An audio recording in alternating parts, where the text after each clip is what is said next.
Hey everyone, and welcome to Almost Cancelled. I am Peter, that is Tara, and we are going to talk about the new Twilight Zone Season 1, Episode 8. It is called Point of Origin. So, full spoilers for the episode, as always, and we'll get into it. So, I'm going to ask you a question to start off here, Tara. Okay. We have had... This is going to start to sound like me and Tim's reviews of Tales from the Crypt, where... there was a streak of bad towards the end of that, and every week on the reviews, I'd say to Tim, did this one break the streak? Was this one the one that was good and broke the streak of shit? So I'm going to ask you a question here. Did this break the streak of shit? No. Would you, in fact? What do you think? Well, I would say that not only did it not break the streak of shit, I think the streak was maybe starting to run a bit thin. So this episode came along and dumped in some more shit so that the streak could live longer and be thicker and thrive in a way that it hasn't. You know, I really don't like being a negative person. I just don't. I don't like this feeling. Let it out of you. Go on, let it out. Let it breathe. I just want...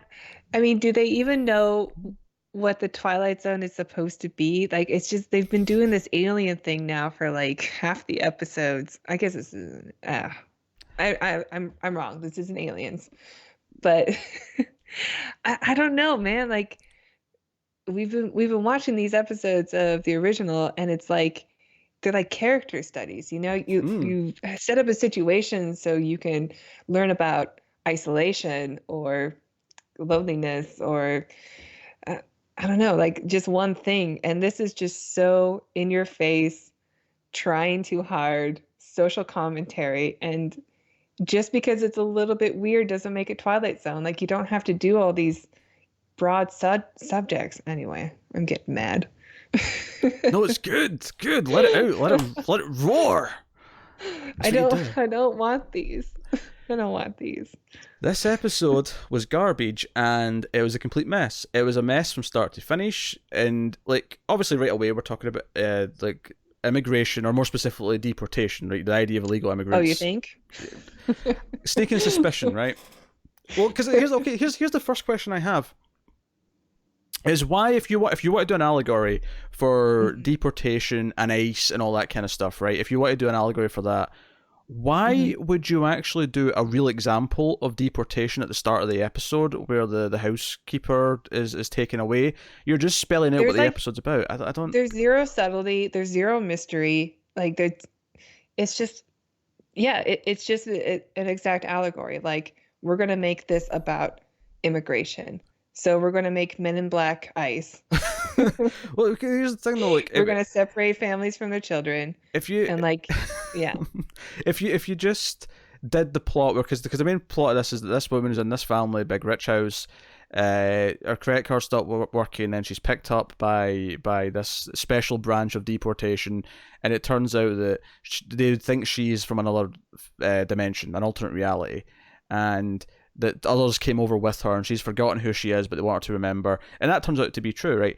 You could do essentially this plot about someone who came from an alternate dimension and it realizes it and then makes some sort of point, and then we would get the subtext that what it's talking about is deportation. It should be a lesson for her that she learns at the very end of an episode, not in the first like 5 minutes of the episode, and then we have to watch a full hour of it, like of just example after example of, isn't it weird that now you're an immigrant? Like, oh God. And isn't it weird that like the regular immigrants and the dimension immigrants are mixed together in jail or Gen Pop or whatever they're calling, like the detention center? It baffles me. And do you know what the really weird thing to me is there's a scene after the opening, after she's taken by ICE, and it's like a dinner party scene with the mom, what's her name, Eve, and like three of her friends, like all these like, you know, rich housewives sitting around having tea or whatever, and like, oh, it's a shame that's happened to her, but I mean, they know it's illegal when they come here, and they have this just, you know, white privilege bullshit conversation for like 5 minutes. Right, they make the immigrants' problem about them. Yeah. Instead of remembering that no, they're not the victims here. Yeah. right? And again, okay, fine, it's a bit on the nose, but I get what you're doing with that scene.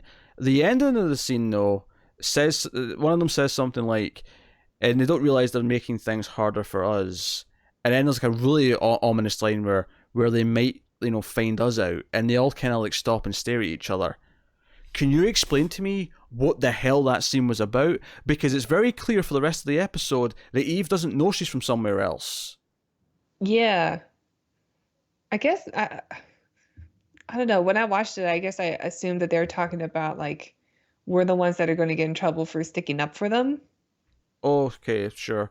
I don't. I got like, because at that point in the episode, I thought, are they all like aliens? Are they all robots? Are they all, or as it turns out, an all dimension? And they never come back to these characters. The only time you see these other three characters again is at the end of the episode when they're watching her getting taken away, as a crowd. Yeah. And that's it. But I have no idea the purpose of that scene on its own. It makes it more confusing. And then the rest of it, as you say, like, we get the point of what it's doing by like maybe the third way through the episode, halfway mark at most. By the time that they're being interrogated by James, Sarek from Star Trek Discovery, The hit television show. Star Trek Discovery. Star Trek Discovery. Yes, Who I do like in that show. And this, I mean, he's fine in this role. I just don't really like. I just don't really like the episode. Oh yeah, the episode's just terrible. Because they do this little thing where they put her in like a Clockwork Orange style device to try and like read her memories or whatever and trigger things, and we get some relatively interesting images of this other world where the sky was grey, everything's black and white, and it's meant to be like this desolate place, and that's why they wanted to like come over to our world. I guess it's just another Earth that maybe lived through a nuclear war or something. Like everyone, something like that. All the buildings look destroyed. They But describe the sky as gray. They haven't seen blue sky, and it sounds like a long, long time. yeah, so they do this thing where they do the really obvious fake it, where she thinks she gets out, and she goes home with her husband, she hugs her kids, and then she kind of admits that she thinks she's from somewhere else, and then it snaps back to her still in the thing. It's like, oh, right. we found you out, blah blah, and then we have a whole escape sequence where It's a border run. It's a border run, yeah, and she gets out of the fence and she goes on the run, and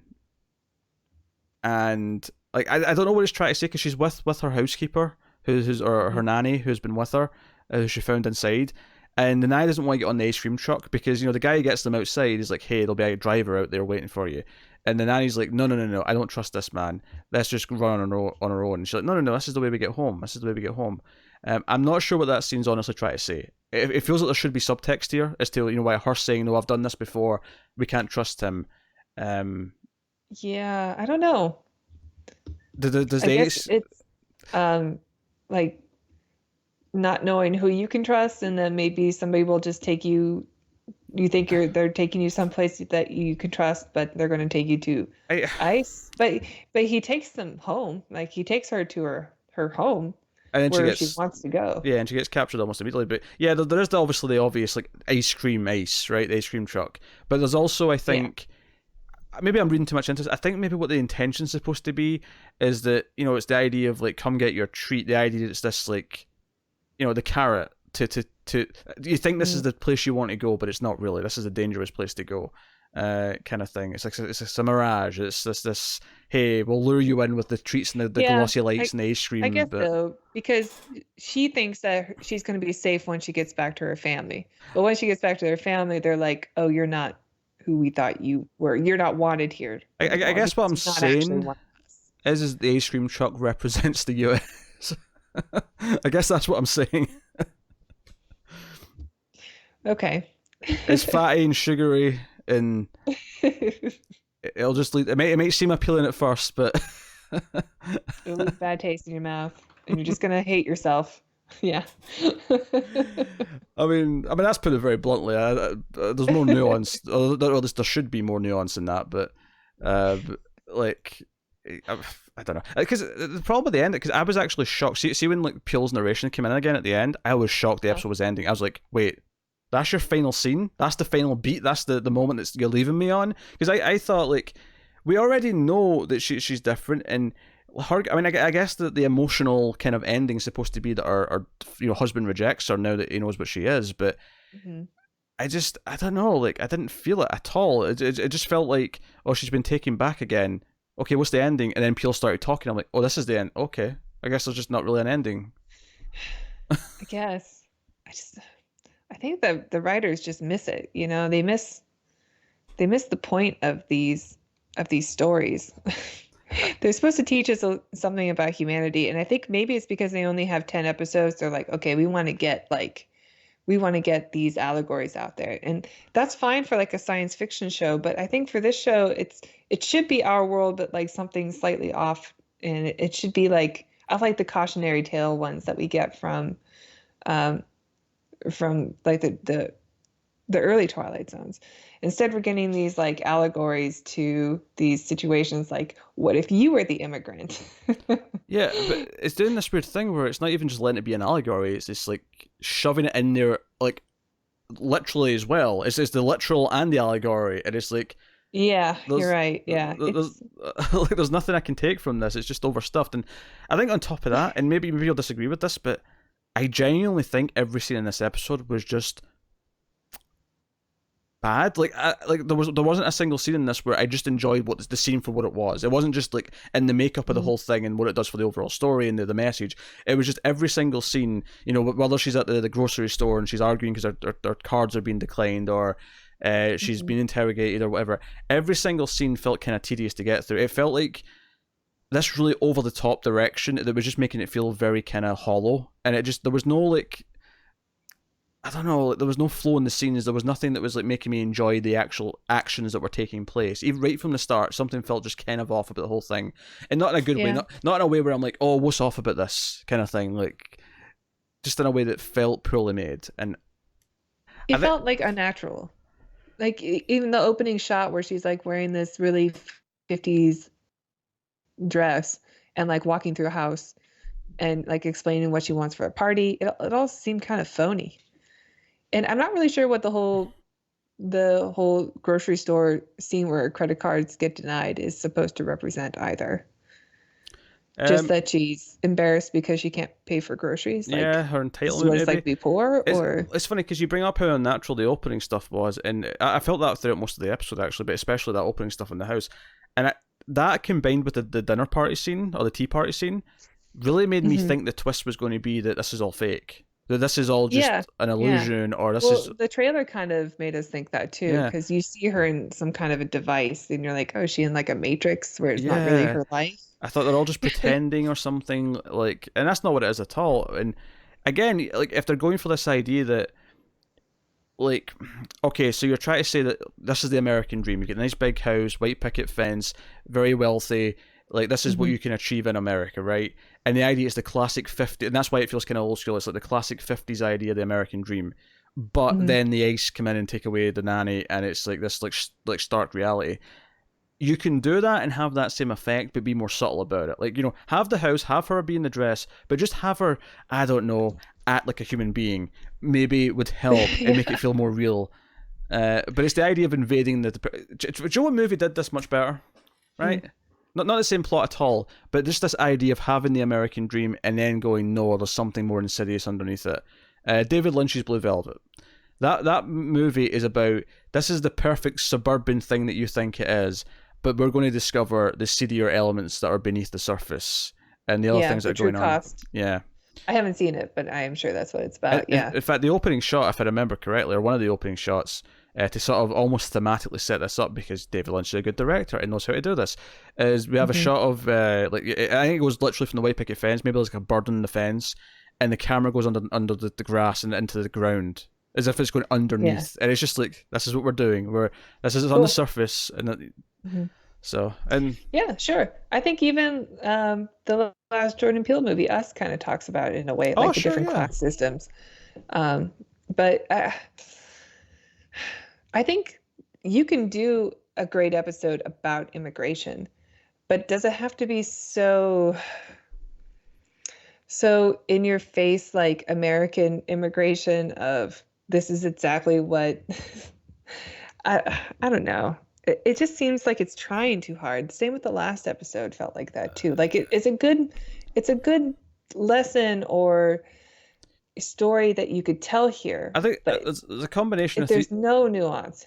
three things. One, they don't trust the audience to actually get the point, so they shove it down our throats like it's, you know, it has to be obvious, it has to be painfully obvious. Two, I think the writing's just bad. They don't know how to write scenes in a way that makes sense. This episode, I think they really just need to rewatch the old episodes. I think they have to fire the writing staff and get new writers in, honestly. And then three, I think the direction also kind of extends to this, where I think the direction's kind of over the top and weird at times, and it feels like. You know how when you're watching like a movie or a TV show, and they'll have like the fake movie or TV show within the movie, right? Yeah. And they'll be kind of over the top because this is what a movie like you know, when you magnify it so that the characters in the movie, it looks more silly to them to what a movie does to us. It is extra silly and cheesy. And it's not so much this is cheesy, but I'm getting kind of that feeling where it's overdoing everything, so it feels like this is what movie characters think a movie looks like, not us. Yeah. I'm getting tired of these like super in your face episodes. Like we had the Trump episode with Wonderkin, and then we had the toxic masculinity episode, and now we have the immigration episode, and it's just, these are really heavy issues, and I don't think Twilight Zone needs to tackle these right now. I think they should go for something else, like something more character driven and less doesn't America suck right now. See, I think they can do all these things. They can tackle all these themes if they want. I don't think they're ready for these big ideas. Not from what they've given me so far. Oh yeah, but this comes back to what I'm saying though. Is I think the problem here is just who's doing it. Like I think if you take these people out that are writing these episodes and you put in writers who actually know how to be nuanced and know how to like just give us a character, make it a character study, but use that character study to tell a story that relates to one of these themes, you could say a lot and it would be a lot more effective. This feels like I'm being just hit over the head with it. And it's worth mentioning, both of us, I'm pretty sure, like agree with almost every message that this show has given us. Like we're not like arguing with the message. My family immigrated to America. You're an undocumented Canadian. We go through the same hardships because we all. I mean, I am white and I speak English already, but were you about to say I look white? I am white. Yeah. I mean, like I look like other people here. Like yes. You know, it's not. Even though this is supposed to be the melting pot, like it's, yeah. Some people don't treat it that way. Is the point? It's not so much that. Yeah, I mean that's a whole debate to get. Anyway, I think immigration is a fair topic to bring up. Yeah. And even in the Twilight Zone, I think you could tell a great story, but I just don't want to be like, you know, sub one thing for this and then still just tell the story of immigration. Like I want something. I want something more specific, not something so broad. That's fair. I think you can make anything they've tried thematically to work if you actually write it with some thought, and you actually treat it like a proper thing instead of like. We have to do this over the top thing because for some reason they seem to think Twilight Zone has to be really like zany almost, and I don't think when I watch old Twilight Zone I'm finding it zany. I'm finding it, if anything, a little quaint in a good way. Like you know, it's very honest and genuine about what it is. It doesn't have to do all these extreme shots with like. Yeah, some evil, yeah. You know, it's not doing that kind of thing. Actually, one thing I want to bring up, that I've been meaning to bring up for like 4 episodes, because it's been bugging me, is how aggressive the opening theme music is when it goes to the titles, because Jordan Peele like narrates over the opening titles, and I can barely hear him because the music is so in your face. Again, it's actually a really good representation of the show as a whole. And when you really think about it, it's so in your face that there's no... You can't take it all in. The intro is very it looks like it belongs to a different show almost. Like when it comes in, maybe it's just like all the CGI. Like I don't hate it, but It's but even Jordan Peele's narration kind of like takes me out of an episode. Mm. Not in the way that I remember Sterling doing. So, and I really do like Jordan Peele. I know he doesn't really have very much to do with the episodes other than being a narrator, but Yeah. and I think I can kind of tell. I think his narration stuff is not that good either, and it's not on him. This is just the script. Like it feels like fluff. Just nothing but fluff. It's Yeah. like they wanted to sound like a Twilight Zone introduction, so they have it just sound like one, but without really actually, it doesn't have the charm that Serling's introductions did have. I hate that I'm so negative on this. Yes, hate it. Feel the hate. Feel it. I don't like this feeling. Please, Twilight Zone, please give me just one good one. Well, the next time on at the end, even though I like Chris O'Dowd, did not fill me with hope. Yeah, I don't really remember. It was him. Oh, it's a gun, right? Yeah, it was him running around in an apartment with a gun for the most part, and I'm not. Yeah, and all the bullets have names on them, which makes me think like every bullet's gonna take the life of a person. Like, if that's what they're gonna tell, I don't know. Yeah, we'll see. It's gonna be about a Second Amendment. Okay, another huge controversial topic. Like, here we go. I'm a little worried that they've actually put all the worst episodes at the end. Man. Because I don't know how you feel. The astronaut one. I mean, it has its problems, but yeah. I'm sticking by that one because at least it's not trying to say something about America right now. It's not. There's nothing controversial about that episode. Other than whether or not it's good. I'm worried because I didn't think the next time on for this one looked that good. I don't think the next one looks good, and I'm a little concerned because I don't know how you feel, but I do think this is the worst one yet. Maybe the A Traveler was pretty bad. A Traveler was pretty bad, but I think that this one felt more like a mess right from the get-go, whereas A Traveler felt like it maybe could have been a good episode up until a certain point. Then it just, completely went awry. Yeah, at least Greg Kinnear was watchable. Yeah. I feel like there's so many plots in this, because even thinking of A Traveler, like when they're in the police station talking, I feel like those scenes just feel like they were going by so quick, and I'm like, you watch old Twilight Zone, like 25 minutes, like every scene, like usually they'll only have maybe 4 or 5 scenes for the whole episode, and every scene I feel like it gets time to really breathe, and like I think that's a much better form of writing than just lots of quick things, really, really fast to try and do all these different things really, really rapidly. I'm frustrated. This new version of Twilight Zone just straight up sucks, and any shred of like positivity I was trying to hold on to has just been diminished week after week. No, it's not good. Well, we got to keep going. Oh yeah, we'll finish. I'm willing to come back and complain. I'm willing to do it. Yeah. And even if it's just because you're hating the fact that you're being negative, and I'm enjoying it. I'm relishing in your hatred with all my heart. It is spraying a smile to an old cynic's face. You're not alone this time. Of course, I joke. Anyone who watches reviews with me and Connor knows that Connor's the miserable one, like most of the time. Anyway, that has been Twilight Zone episode 8. So you can let us know what you think of it in the comments below. You can like and subscribe, all that stuff. And if you want to support us, Tara will tell you how you can do that. You can go to our Patreon at patreon.com/MildFuzzTV. You can support us for as little as $1 per month.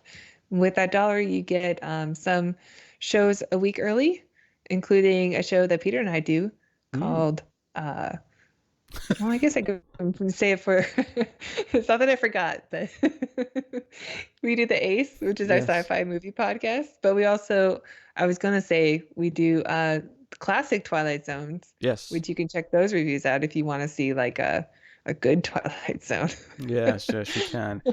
And you get those a week early for donation. Yeah, and Tara might be added to something else at some point, and Not too soon, but in the relative near future.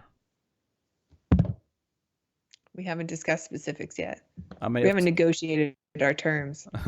I might have talked her into something. So look forward to it. But yeah, so that is us. You remember to promote some things at the end. Look at that.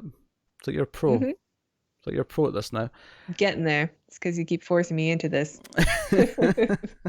So that has been us. That's been Almost Castle. So thank you once again for watching or listening. We always appreciate it.